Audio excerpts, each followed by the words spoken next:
Hola, por esta semana no estamos al aire porque estamos preparando ya el menú de la temporada 2026 de Huevos Revueltos con Política. Mientras tanto, le dejamos una selección de lo mejor de nuestras producciones.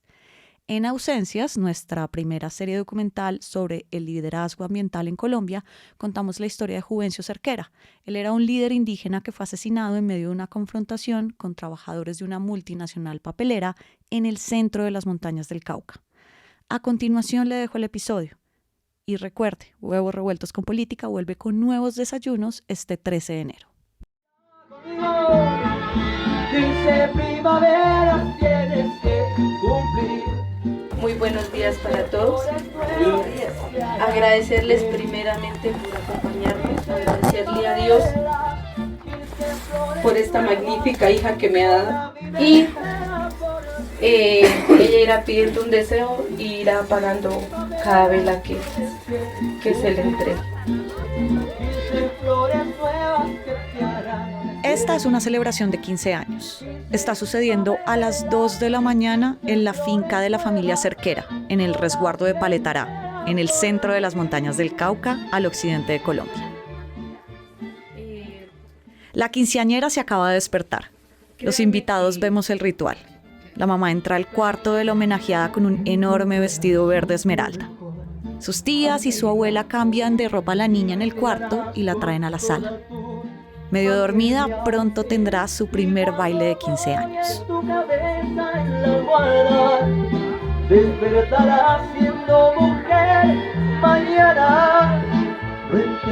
Llega el momento para que Maritza, la hija mayor de la casa y madre de la quinceañera, haga el brindis. Sabemos que no será fácil. Hay un sentimiento colectivo de nostalgia. Aquí falta alguien. Y fueran unos 15 de otra forma si mi papá estuviera aquí.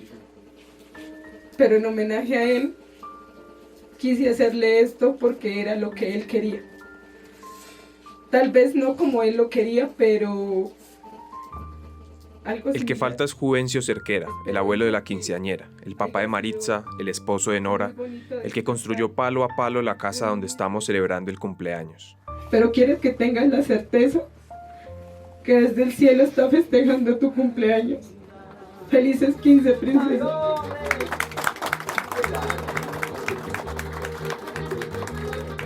Un par de años atrás, Juvencio le había dicho a Maritza que cuando la nieta llegara a los 15 años quería hacer una gran celebración.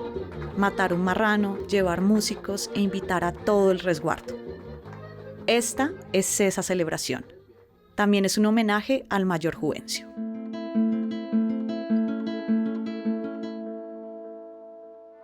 Juvencio era guardia indígena, era uno de los 14 sabedores de su comunidad, era uno de los mayores de su cabildo, un guía espiritual, un contador de historias, y fue asesinado el 9 de noviembre de 2022 en medio de una confrontación con los trabajadores de una multinacional, que los indígenas del cabildo señalan de acaparar tierras. En casi 3 años, su caso ha pasado por 8 fiscales de Colombia sin resolución. Bienvenidos a Ausencias, una miniserie documental en audio y video de La Silla Vacía sobre 3 líderes ambientales asesinados en Colombia, el país más peligroso del mundo para ejercer esta labor. Soy Tatiana Duque. Este es el segundo episodio, que narraré junto al periodista Julio Caicedo. Contaremos la historia de Juvencio Cerquera y el camino que emprendió su familia y su cabildo por hacer justicia.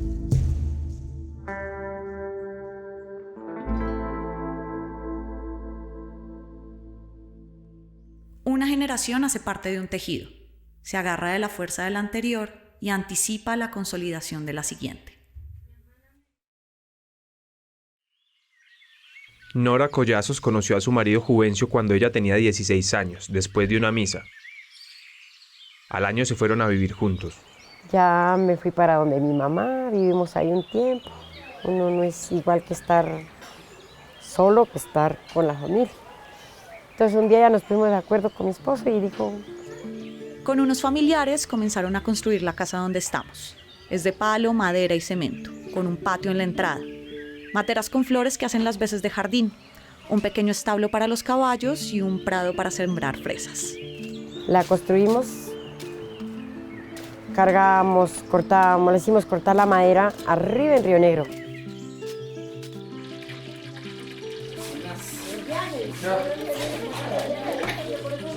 La parte más importante de esta casa es la cocina. Es donde está el mesón grande, la estufa de leña. Con el frío del páramo es el lugar con más calor. Corretean los niños, Nora se sienta a cortar las papas, las nueras sirven la comida a sus esposos cuando llegan del trabajo del campo. La única que tenía piso era la cocina, que era aquí en esta piecita aquí, era la cocina. La única que tenía piso y le hicimos la hormiguita y mesón y todo. El resto era así, tierra. La idea era acabarla de terminar, pero... La cocina es también el lugar que más le gustaba a Juvencio de la casa que él construyó, acá Maritza, su hija mayor. Nos íbamos a reunir todos en la cocina y comenzaba a contarnos cuentos de cómo había sido la vida de él cuando se iba a jugar. Y él nos contaba. Y si no, aquí este era el lugar favorito de él porque él jugaba mucho sapo en este pedacito. Puedo decir, sin temor a equivocarme, que no hay nadie en el resguardo de Paletará que no conociera de una u otra manera a Juvencio Cerquera. Era sobandero y promotor en salud, como Livia. A él le gustaba muchísimo el tema de las plantas medicinales, porque desde ahí pues él también, con su saber, pues él llevaba de estas mismas cremas para hacer la atención a las personas que lo iban a buscar a su vivienda. Era el que en la escuela del pueblo le enseñaba a los niños a montar a caballo con su amigo Carlos. Les enseñó a herrar, entonces les mostró cómo se herraba, trajo las herraduras, trajo el caballo, pues ahí lo vieron en la foto, y se agarró a mostrarles cómo era. Por eso había sido comunero y era guardia indígena, una de las máximas autoridades del resguardo. Es su rostro quien recibe a los visitantes en el salón comunal del resguardo, en el centro de este pueblo en el que llueve casi todos los días. Tenía estos ojitos como muy grandecitos, era bolita, grandecita. Tenía bigote, barbita, muy poquito. Sí. Juvencio era uno de los mayores del pueblo coconuco. Este pueblo indígena lleva siglos en el Cauca, desde antes de que Colombia fuera Colombia.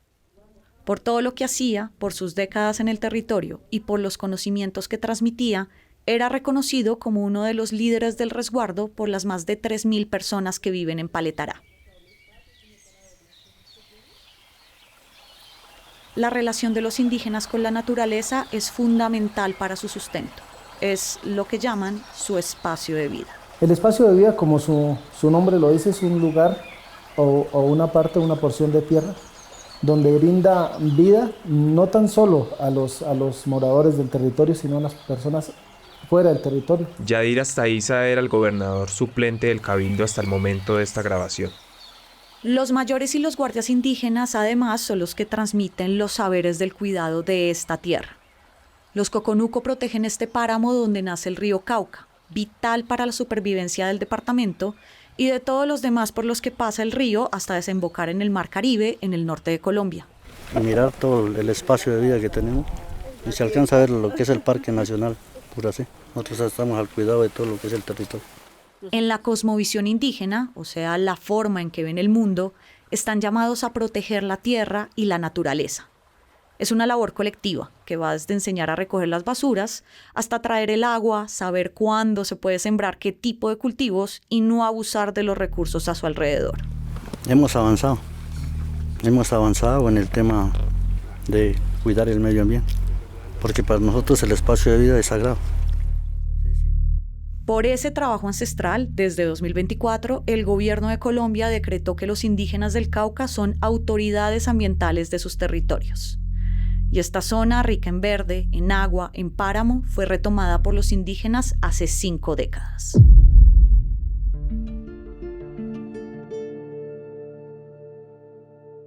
El resguardo de Paletará inició la recuperación de las tierras en el año 73, por ahí máximo, al 85, recuperando tierras, ya la gente despertando un poco del esclavismo, de los terratenientes.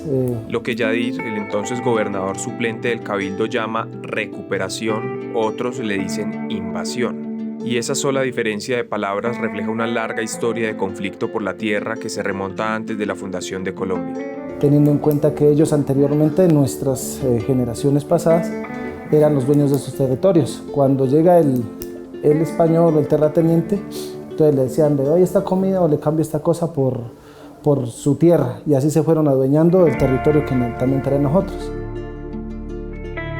Desde la conquista, cuando los europeos llegaron a estas tierras, los indígenas que ya las habitaban fueron expulsados. Los colonizadores trajeron a africanos esclavizados para explotar al territorio. Al final de la época colonial, los indígenas perdieron los territorios que conservaban. Nació la joven República de Colombia.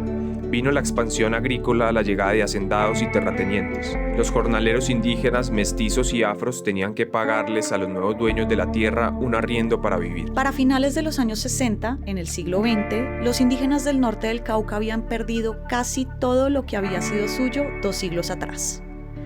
En paralelo y amparados por leyes y decretos del Estado colombiano, empresas nacionales y extranjeras compraron grandes porciones de tierra para el monocultivo de caña, de palma, de madera. Las empresas se asentaron en el norte y el centro del departamento, de alta concentración de poblaciones indígenas y afros.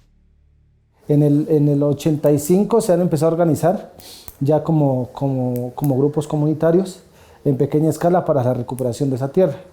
Y el resguardo se inicia de una vez constituyendo por lo menos un cabildo, que es lo más sencillo que puede haber. Se constituye el cabildo y en el año 96 se constituye ya legalmente como resguardo indígena. Los indígenas son autoridades autónomas en sus territorios.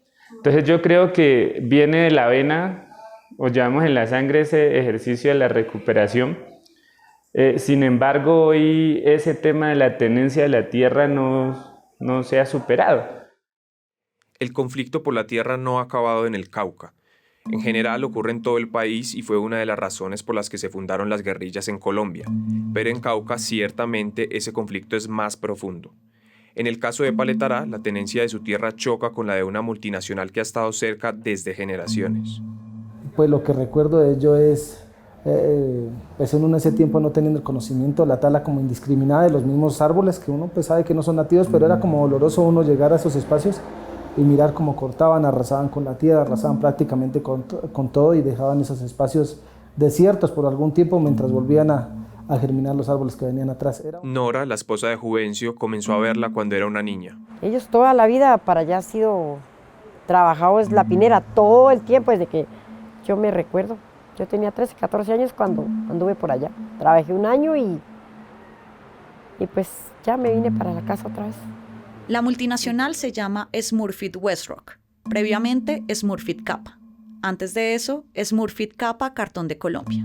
En Cauca la llaman la Smurfit o Cartón Colombia. Es una empresa que produce papel y cartón y está en Colombia desde hace 80 años. Es probable que los empaques de cartón que usted ve o compra, el del cereal, el del jabón, las cajas para guardar mercancías o las que usted utilizó en un trasteo, fueron fabricadas por la Smurfit. Fue fundada por Sir Michael Smurfit, un magnate irlandés. Ya para la década de los 90, el 70% de las ganancias mundiales de esta multinacional provenía de 3 países latinos: Venezuela, México y Colombia.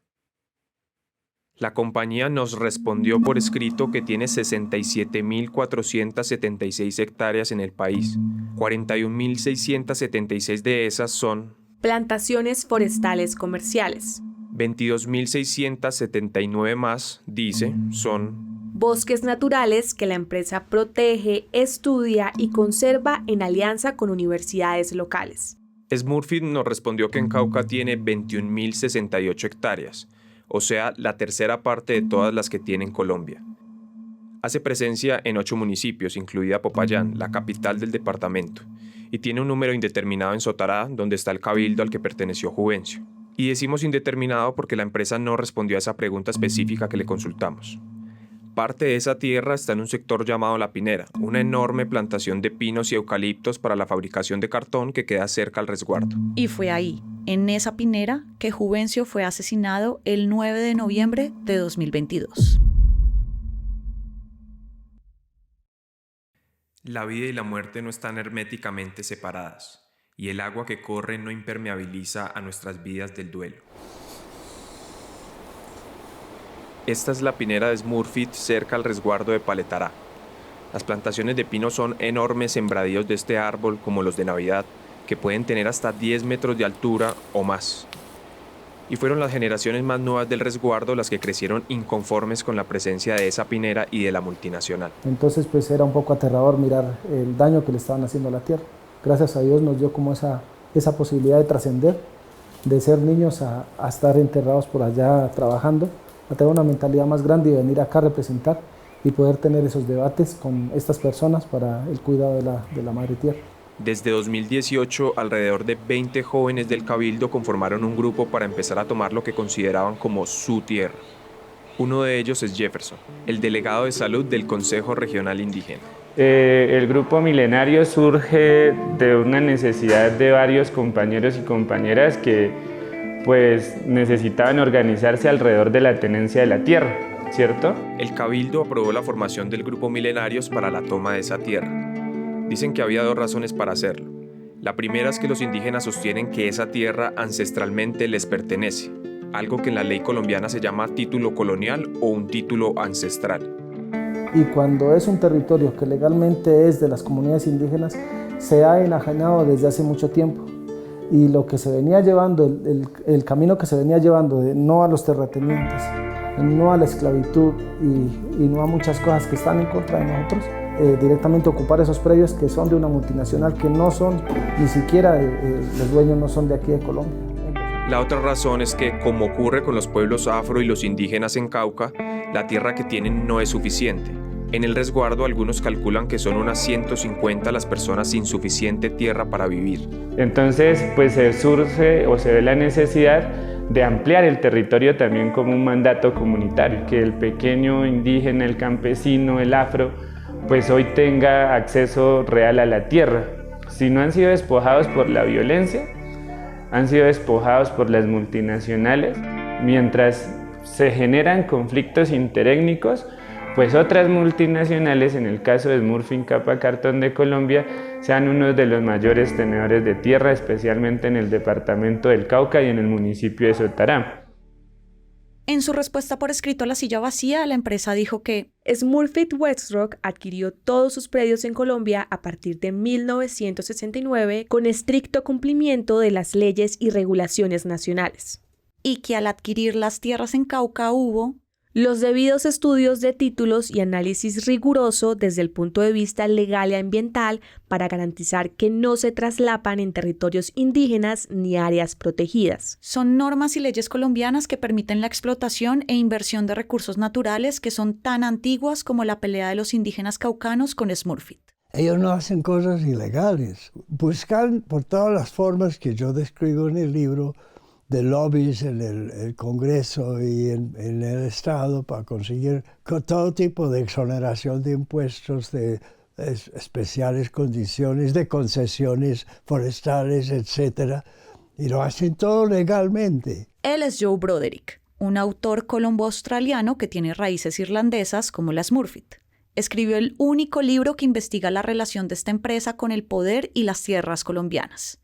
Se llama El Imperio del Cartón, y a la empresa no le gustó mucho. La Smurfit lo tomó como un ataque contra ellos, pero en el fondo, realmente, mi tesis es realmente una denuncia de la forma en que sucesivos gobiernos durante décadas entregan los recursos naturales y humanos también a precio de huevo, como dicen aquí, muy barato. La queja específica en Paletará es que la plantación de pino y eucalipto que tienen al lado está secando la tierra. De lo alto caen ramas secas de los árboles. Son tantos que el piso no es verde sino café. Y a los lados de la vía hay pequeñas matas con florecitas insípidas que crecen a la ladera. Porque es que lo que pasa es que este cultivo seca por lo que cae toda la hoja, y toda la cantidad que cae nunca va a tener vegetación, ¿no? Porque demora muchos años para podrirse eso. Debajo de la sombra esto nunca se va a podrir. El mayor Fernando Velasco nos acompaña en el recorrido por la pinera de Smurfit.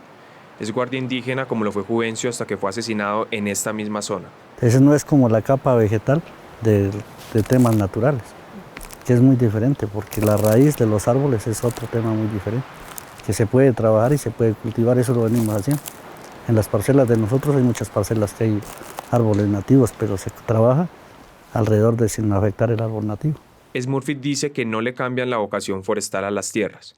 O sea, dicen que el terreno no sufre por la plantación de pinos. Al reconvertir el uso del suelo a la reforestación comercial conforme a su vocación, estos predios han generado beneficios ambientales, contribuyendo a la restauración de los ecosistemas que antes no tenían vocación ambiental. Dice Smurfit. Para nosotros es sagrado y esta tierra, si estuviera en manos de los indígenas, tendría para otros temas muy diferentes, que fuera estos cultivos extensivos. Usted dice, no pinos aquí, pero ¿qué produce?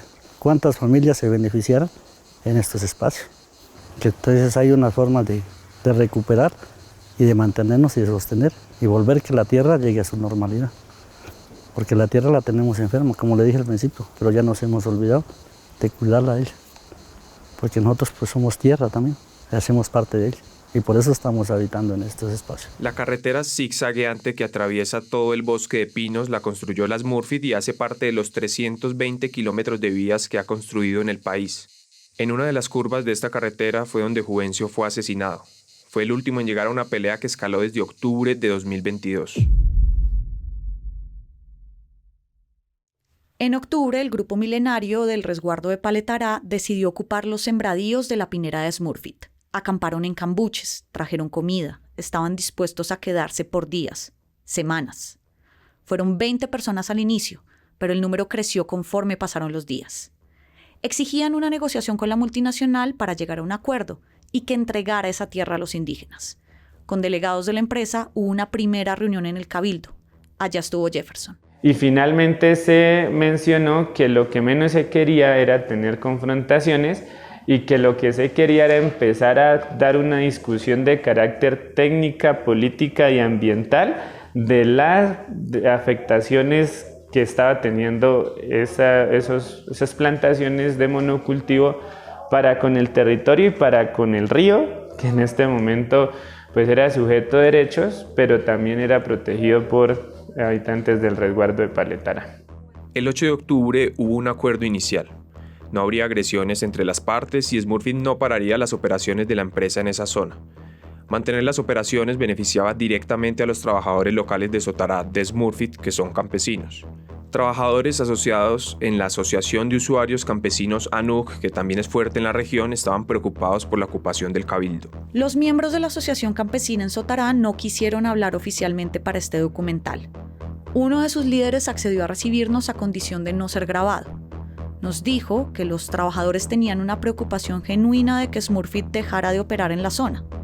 Ese líder nos dijo que son más o menos unas 150 personas las que trabajan para la multinacional en Sotará. Finalmente, los mismos campesinos son los mismos empleados de la multinacional. Y finalmente es preocupante cuando se intenta tener una conversación con ellos y ellos dicen, no, es que si no fuese por la empresa, hoy no tuviéramos vías. Si no fuese por la empresa, hoy no tuviéramos nosotros proyectos productivos. El líder de la asociación campesina dice que no defendían a la empresa, defendían sus trabajos, y que con Smurfit han tenido discusiones sobre el cuidado del medio ambiente, como que no planten los pinos cerca de los ríos. Durante ese mes de octubre intervinieron las autoridades civiles de Sotará y Cauca. Se instaló una mesa de negociación en la que estaban la alcaldía, delegados de los indígenas y de la empresa, además de Daniel Molano, el defensor del pueblo del Cauca. Fue una reunión nutrida y cada uno exponiendo sus diferentes puntos de vista, el sector indígena, su ancestralidad frente al manejo de las tierras y obviamente el pueblo campesino del municipio de Sotará defendiendo su estancia y lo más importante, el derecho al trabajo de que eran beneficiados o que siguen siendo beneficiados en ese sector. Nunca hubo un acuerdo. No se lograron acuerdos definitivos, ya que nuevamente el grupo invasor mantuvo su interés exclusivo en despojar a la compañía del predio invadido. Dijo la empresa en su respuesta a la silla vacía por escrito. Pero yo puedo percibir que, y lo voy a decir sin temor alguno, que Smurfit siempre, o las personas que lideraban las conversas en Smurfit siempre tuvieran una actitud arrogante, una actitud de de decir que no se podía dar una discusión de ampliación ni de títulos coloniales, porque Smurfit había comprado todas sus tierras en el departamento del Cauca de manera legal y estudiando de que sobre ellas no habían títulos coloniales. Sentíamos que con ese concepto nunca empezaron una discusión mucho más amplia de lo que se quería. Juvencio Cerquera mantuvo distancia de esta situación. No hacía parte de la negociación, no había ido a la Pinera. El cabildo estaba en asamblea permanente por el campamento en la zona y Juvencio, por ser guardia indígena, asistía a esas reuniones. Eso me contaba mi esposo, es que allá se fueron unas personas y pues a mí no me parece que ellos vayan allá a hacer nada de eso porque pues es una pinera, algo que tienen que dejar años sobre años. Yo no sé, él decía, ¿por qué son tan tontos? Dice, por allá, eso no les va a servir la tierra. Pero pues yo decía que él no se iba porque él decía que él por allá qué iba a hacer si él tenía su tierra acá y su familia acá.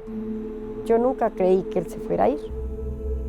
En ese mes de octubre hubo al menos 4 reuniones de negociación. El campamento indígena siguió en pie, hasta la mañana del 9 de noviembre de 2022.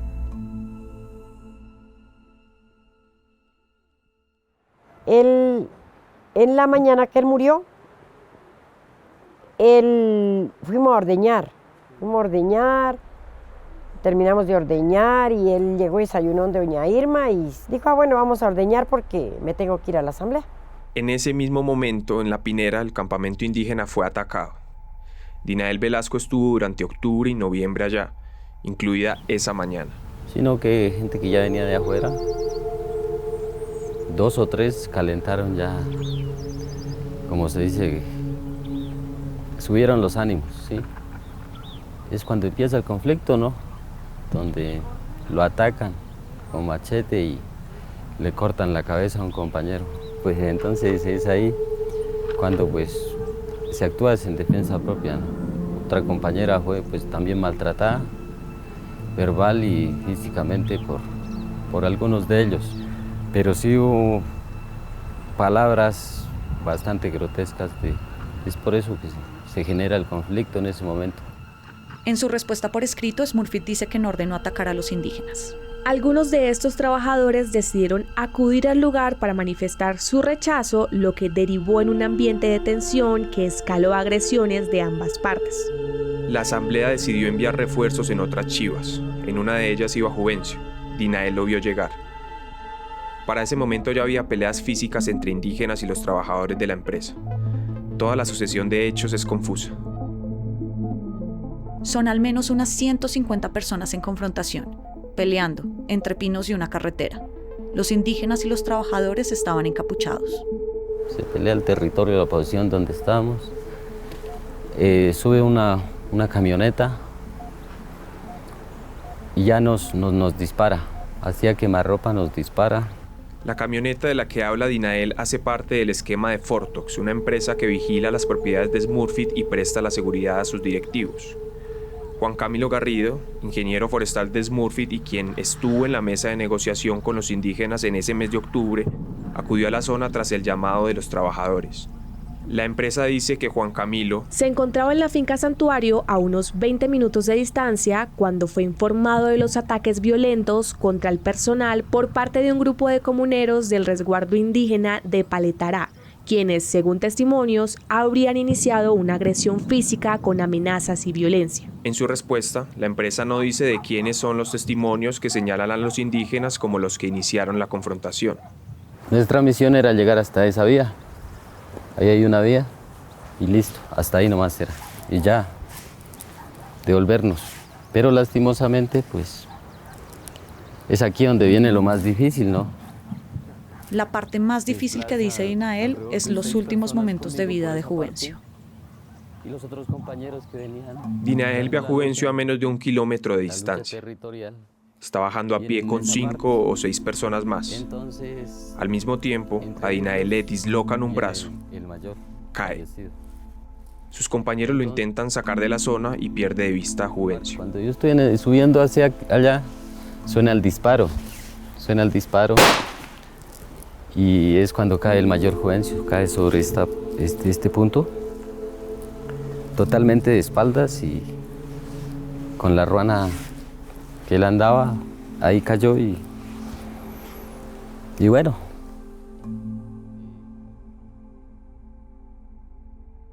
El disparo que mató a Juvencio provino de uno de los agentes de seguridad de la empresa Fortox, contratada por Smurfit para su seguridad. Y las razones por las que uno de sus funcionarios accionó su arma de dotación en medio de ese suceso es materia de investigación por parte de la Fiscalía General de la Nación, dice la empresa en su respuesta por escrito. El ejército se dirigió hasta el lugar de los hechos, pero por petición de las Smurfit, los uniformados no intervinieron para evitar más confrontaciones. En este caso no éramos enemigos, simplemente se nos salió de control esa situación, ¿sí? Pero hubo una persona de allá que dijo, no, así no era, muchachos, álcenlo, sálvenlo. Es el relato real de lo que pasó aquí. ¿Cómo pudimos? Nos vinimos hasta aquí, los compañeros ya se arrimaron a lo que tocaba, era salvarle o salvarle la vida. En la confrontación hubo más disparos. Uno de ellos impactó a Juan Camilo Garrido, el ingeniero de Smurfit que llegó al lugar. La bala le atravesó el fémur izquierdo y estuvo 1 año hospitalizado en cuidados intensivos. Dinael y otros compañeros del cabildo subieron a Juvencio a una camioneta. Esperaban que siguiera con vida. Se fueron hasta el hospital de Coconuco, un municipio vecino de Sotará. Era el mediodía del 9 de noviembre de 2022. A esa hora, Nora se enteró de que su esposo estaba herido. Aliste ropa para mi papá y aliste para usted que tiene que irse para Popayán porque mi papito está herido. Y yo pues me fui, Adrián tenía la moto y ese hombre agarró esa moto que él no veía huecos, no había carros, no había curvas, no había nada. No, mamá, tenemos que llegar, que a usted alcance, a mi papito ahí, para que se vaya usted con mi papá para Popayán con él. Cuando Nora llegó al hospital ya Juvencio había fallecido. Llegó a reconocer su cuerpo. No se apartó de él hasta que Maritza, su hija mayor, la convenció de irse del cuarto donde estuvo más de 10 horas junto al cuerpo. Me recuerdo que mi mamá estaba incontrolable y era algo lógico.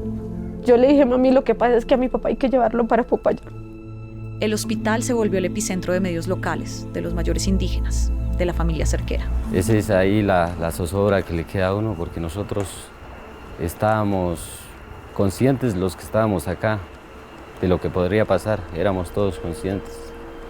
Más él no, sí. Igual pues es la vida de una persona inocente y cualquiera que hubiese sido, pues es muy difícil para la familia. Lo que Dinael nos está contando también se lo contó a la fiscalía. Y nos lo dice casi 2 años después del asesinato de Juvencio, en el mismo lugar en el que falleció. Fue la primera vez que la familia de Juvencio lo escuchó de viva voz de Dinael en este lugar. No querían venir por acá. Nora decía que todavía le era difícil ver dónde fue asesinado su esposo. Yo pasé varias veces por ahí. Es que yo pensaba que él había fallecido por ese lado de allá. Ese día, en el que revivimos el peor momento de los Cerquera, la familia puso una cruz en el sitio donde murió. Yo nunca le eché ojo al... Reconocer el dolor del otro es estar ante la exigencia de responder a él. La noticia del asesinato de Juvencio movilizó a todo el pueblo indígena del Cauca y de Colombia. En su casa en Paletará fue su velorio, en la misma sala donde la hija de Maritza celebró sus 15 años. Me acuerdo que cuando llegamos aquí pues la casa estaba súper llenísima, había mucha gente. Al menos 2.000 personas fueron a despedir a Juvencio. Vinieron de todos los resguardos.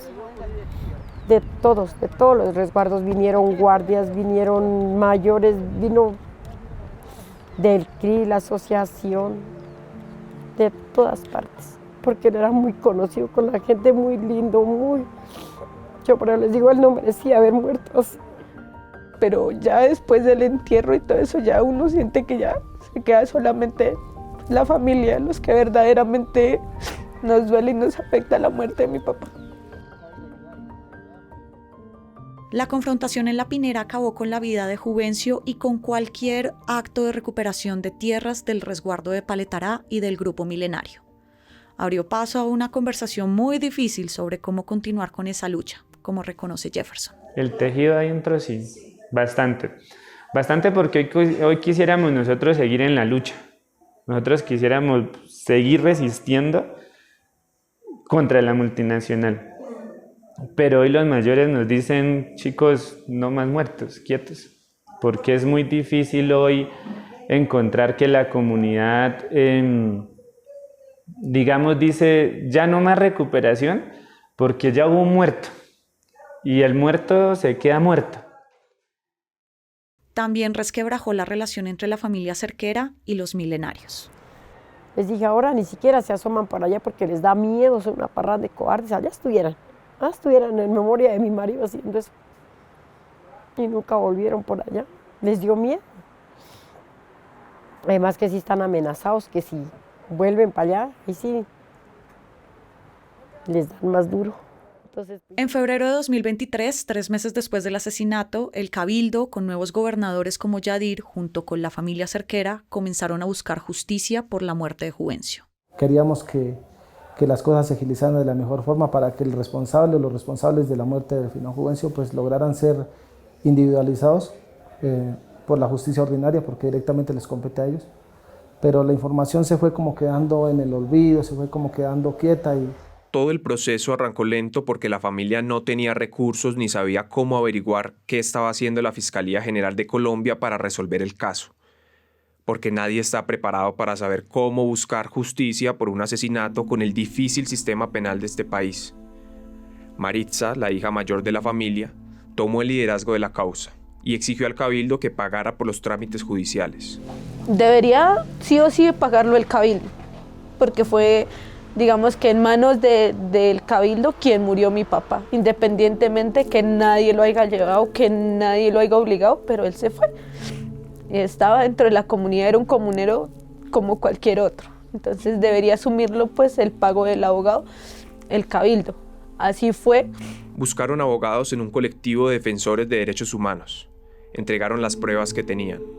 Cuando visitamos a los Cerquera para esta serie, el proceso había cambiado 7 veces de fiscal. La empresa Smurfit también entregó las pruebas que tenía. Para ese momento, la fiscalía ya tenía claro que quien asesinó a Juvencio fue un escolta de la empresa Fortox, que le presta la seguridad a Smurfit. O sea, porque el muchacho quien mató a mi papá dice que él lo hizo en defensa propia. ¿Sí? Lo ha hecho en defensa propia. Entonces, yo digo, en defensa propia es cuando tú tienes un arma y yo tengo un arma y nos estamos disparando, pues el que cae es él. Eso es defensa propia. Pero defensa propia, una mochila y una ruana, yo no le veo que sea uno. Sabemos también que la 6ª fiscal del caso estaba lista para imputar a esta persona por el asesinato, o sea, llevarlo a juicio por homicidio. Pero la 7ª fiscal decidió no hacerlo hasta no descartar la tesis de que este hombre disparó el arma en legítima defensa, como dijo en su interrogatorio judicial. Por eso, la fiscalía decidió hacer más pruebas. Una recreación de los hechos y de las balas recogidas en la vía de La Pinera, para saber si solo los de la empresa de seguridad portaban armas de fuego ese día. Juvencio solo tenía el bastón de mando de los guardias indígenas. En el resultado de la dactiloscopia, él aparece limpio. Él no, lo único que tenía era arena en las uñas, de resto no tenía nada más. ¿De trabajar? Seguramente, o no sé. Todas las personas del resguardo de Paletará que estuvieron en esa confrontación y fueron entrevistadas para este documental niegan haber portado armas de fuego. El proceso cerrará en máximo 2 décadas porque asesinatos de indígenas como Juvencio tienen protección legal especial. Por esto mismo, los avances del caso son revisados en una dirección especial de la Fiscalía de Colombia en Bogotá. Para abril de 2025, cuando estamos grabando este episodio, el proceso volvió a cambiar de fiscal. Van 8 fiscales que toman el caso. No hay resolución. Un fiscal en Colombia, en promedio, tiene 800 casos por resolver. Y la unidad de la Fiscalía en Popayán, que revisa el de Juvencio, tiene apenas 3 investigadores en esa área. Aunque la lucha ambiental del resguardo de Paletará está quieta, otros pueblos indígenas la mantienen. Porque la pelea del resguardo de Juvencio con la empresa no es la única. Hace un año se denunció ante Irlanda, ante el presidente de Smurfit y los accionistas mayoritarios, la afectación histórica de despojo y monopolización de tierras en el departamento del Cauca. En 2022, el mismo año en el que Juvencio fue asesinado, el Taita Misak Pedro Velasco, líder de otro pueblo indígena, pero en el sur del Cauca, Fue hasta Dublín, a la sede principal de Smurfit en Irlanda, para protestar contra la compañía. También está ocurriendo en Cajibío, otro municipio caucano. Allá indígenas Nasa y Misak, con campesinos, también intentan tomar tierras que tiene Smurfit. Entonces hay un conflicto insoluble ahí, porque son dos mundos que funcionan sobre una base de tenencia de la tierra basada en reglas completamente opuestas, contradictorias.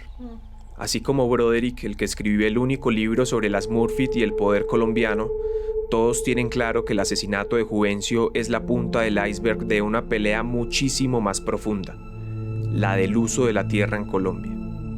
Lo saben las autoridades, como el defensor del pueblo del Cauca, Daniel Molano, quien tiene abiertas 27 mesas de concertaciones para llegar a acuerdos por la tierra. Algunas mesas llevan instaladas casi 30 años sin acuerdos definitivos. ¿Por qué? Porque hay veces que dentro del afán normal de cumplir los compromisos que el gobierno desde tiempo atrás ha venido adquiriendo con diferentes comunidades indígenas, comunidades afro, comunidades campesinas, traslapa las tierras y eso genera conflictividad social entre ellos. O las autoridades indígenas, como Yadir en el resguardo de Paletará. ¿Quién es el que ha pervivido directamente, prácticamente aquí en Colombia?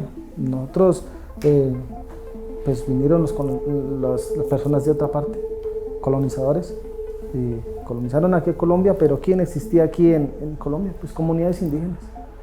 Todos venimos de esa raíz. Y hasta la misma Smurfit. Este conflicto no es un evento aislado, sino que forma parte de una realidad histórica y social compleja en el Cauca, marcada por disputas territoriales, tensiones agrarias y dinámicas políticas y étnicas.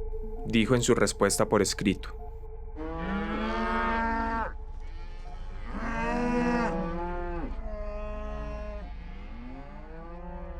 Juvencio se le apareció a Erika a través de una sabedora indígena. Y entonces él, en el sueño, él me decía, no, pues en lo que pasaba, él me decía que no lo llorara, que solo él veía cuando yo venía para acá y me ponía a llorar y a pensar y a sufrir por él, y si él ya estaba en un mejor lugar. Nos contaba que estaba en un lugar muy bonito, donde era blanco, donde había flores, donde él estaba feliz porque ya él estaba allá. Ella nos acompañó en todo el recorrido en Paletará para hacer este episodio. Era la que más hacía chistes, la que más contaba cuentos, pero cuando hablaba de su papá la inundaba una enorme tristeza. Es la menor de sus hermanos. Pero después de pasar unos 6 meses de mi papá muerto, ya me empezó a dar... O sea, ya empecé a sentir la muerte, ya yo me venía a apartar y me sentaba y solamente era llore, y pues, o sea... preguntarle por qué se había ido, por qué a mi papá nunca le gustaba eso de ir a recuperar tierras, pues, y ese día tuvo que irse. Aceptó contarnos su anécdota mientras hace lo que su papá le enseñó cuando niña, ordeñar vacas en la madrugada en el páramo de Paletará. Más tarde, es ella quien nos lleva al colegio de Paletará, donde los niños se reúnen a hacer un festival de caballitos de palo, que Juvencio y su amigo Carlos hacían cada año. Nos muestran lo que Juvencio solía enseñarles: armar la cabecita de los caballos, a decorarlos, a cabalgarlos. La memoria de Juvencio permanece en estas generaciones. Y así será mientras la vida lo permita. Es el legado de él, es lo que dejó el legado y de uno lo ha dejado también. Y ahí está él. No está aquí junto con nosotros, pero puede estar mirando que estamos haciendo lo que él dejó también. Es un legado que hay que dejar.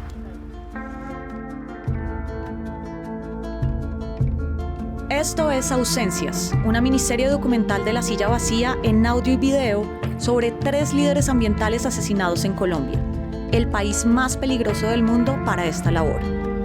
Una versión de esta historia en video la puede encontrar ya en el canal de YouTube de La Silla Vacía. La investigación de esta historia estuvo a cargo de Julio Caicedo. La revisión legal de este guión fue hecha por Ginette Prieto, coordinadora de investigaciones de La Silla Vacía. La reportería y las entrevistas fueron hechas por Julio Caicedo, Tatiana Duque, Fernando Cruz y Marcela Becerra. La dirección del proyecto en audio es de Tatiana Duque, en video de Marcela Becerra. La coordinación de sonido es de Fernando Cruz. La coordinación de video es de Juan Carlos Hernández. La producción de este episodio estuvo a cargo de Lucía Angulo. La música original de este proyecto es de Felipe Durán. Ausencias es financiado por la Fundación Ford. Nos escuchamos en el último episodio.